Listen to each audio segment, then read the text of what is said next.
Happy Thursday mga ka-everyone! Tayo ay nakapagluto na naman ng napakasarap na ulam. Ang ating very simple na niluto, ang paksiong kubal-kubal with matching our only rice. Ayan guys, so napakasarap ng ating ulam ngayon. But before that, ang una natin gawin is atin munang lilinisin ang ating 2 pieces na isda. Well, tingnan nyo guys, medyo malambot na yung isda natin kasi galing pa yan sa palengke at matagal ang ating biyahe. At ayan, so ganyan ang kanyang yung itsura niya. Okay, so tinanggal ko na ang buntot nyo guys at kanyang chill guys. At ito namang pangalawang isda ay tanggalin natin ang kanyang chill. Ayan. So, very simple lang kung paano tanggalin ang chill niya. At ito namang pangalawang buntot is i-twist nyo lang siya at hilain. Ayan. So, tanggal na yung dulo. Okay, so ayan.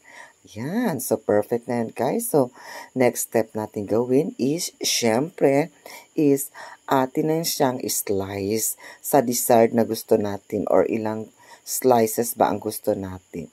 Kasi, kaya ako guys, so mag-isa lang ako sa bahay, kaya ang gagawin ko nito is, gawin ko siyang, sa isang isda is 3 pieces na slices. Okay, so 3 slices ang gawin natin dyan. Kasi, kung hindi natin yan maubos ngayong gabing ito, well, pwede natin siyang baunin tomorrow for Friday school. Okay, so ayan guys. So, ayan, so na-slice ko na lahat ng ating 2 isda. Kaya ayan, hugasan natin to. Okay, so para matanggal pa yung ibang excess na dugo. Okay, so ayan. So, isa-isahin natin yan hanggat sa malinis na yan siya. Okay, so ayan, perfect na. So, ready na tayo magluto. At ayan, but before that is gawin muna natin ang ating pagdikdik sa ating mga ingredients. Siyempre, ang una nating dikdikin is ang ating bawang. Okay, so mas maraming bawang, mas masarap guys kasi manunuot talaga yan sa ating isda. Okay, so pangalawa nating dikdikin is ang ating, of course, ang ginger. Okay, so iset aside muna natin ang ating bawang at dikdikin na natin ang ating ginger. Ko lang sa inyo guys, payo ko lang sa inyo, wag nyo na guys tanggalin yung balat niya. So, okay na yan siya ganyan. As long as malinis na siya, hinugasan na siyang malinis, pwede nyo nang isama yung balat niya. Wag nyo na siyang balatan. Same with sa ating bawang. Okay, so ayan. So, ready na tayo guys. So, ilagay na natin sa ating kawali. Okay, so, unahin natin ang ulo, tapos yung gitna ng isda, tapos yung ulo naman, tapos buntot and another buntot. Okay, so, ang gawin natin is, ilalagay natin ang ating mga ingredients sa gitna. Okay, so, ayan. So, ang una natin nilagay is ang ating ginger, sunod ang ating bawang. Yeah, and then, of course, huwag kalimutan ang ating dahong laurel. Ayan. Next, is ang ating, syempre, black pepper. Ayan. Oh, next to that is hindi ko na ipapakita dito sa inyo, pero makikita nyo kung gaano kadami ang pagtaktak ko sa ating special seasonings. Okay, so ayan, ang pagkatapos niyan is lagyan natin siya ng ating table salt with our dato puti vinegar. Okay, so mga 2 tablespoon lang na vinegar dyan. Ilagay natin dyan, bongga na with a half glass of water. Okay? So, after that, guys, is pakuluan na natin. Takpan para ang purpose nito is para mag-even talaga yung pagkaluto ng ating karneng isda. Okay? So, ayan. So, ang bango ng amoy. So, perfect na perfect. Gawin natin sa inyong kusina. Okay, so buksan natin guys.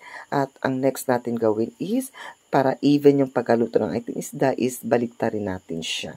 Okay, so ayan. So napapansin nyo guys na kumukonti na lang yung liquid ingredients natin dyan sa ating niluluto. Kaya ang gagawin natin para hindi siya tutuyo, well, mamaya guys is ang gagawin natin dyan is magdagdag tayo ng water. Okay? So, yung lasa niya is pareho lang yan guys. Hindi siya masyadong maalat at hindi rin matabang. So, dagdagan natin siya ng water. Okay, so yan. after that is, syempre, para kumulo siya ng bonggang-bongga, well, takpan natin siya. Okay? So, ayan. Pag bongga na talagang pagkakulo, then pwede natin siyang open. Ayan. So, perfect na yan, guys. So, ano pang ginagawa nyo? Come on, let's go. Magluto na ng ganitong putahe sa inyong bonggang kusina. At ayan, guys, I think and I guess luto ng ating ulam. Kaya, ilagay na natin yan sa ating bonggang-bonggang plater. Diba? Umuusok-usok pa yan, guys, kasi ibig sabihin is ang bango-bango, ang sarap-sarap ng ating niluto ngayon. Okay, so ayan. Ready to serve na yan, guys. Good for 5 serving ang ating ulam ngayon. At syempre, mapapaanli ka sa kanin. Although, mahal talaga ngayon ang bigas, pero I'm sure mabubusog ka kahit mahal ang bigas. Okay, so ayan. So ready na, guys. Kakain na tayo at ako ay nagugutom na. Ayan. So, presenting our ulam na isdang, isdang paksiw na kubal-kubal. Okay, so ayan. Let's go, guys. Magluto na ng ganitong klaseng ulam at iserve na sa inyong pamilya. Once again po, ito po si Roderick O. Mariano, your proud Subanon ng Barangay Malayal, Cebuco, Zamboanga del Norte, na palaging nagsasabing masaya, maganda ang ating buhay pag meron tayong hanap buhay. Maraming salamat po sa inyong lahat at happy eating sa lahat. Thank you so much. Yummy. Sarap. Ayan. Bye. Thank you.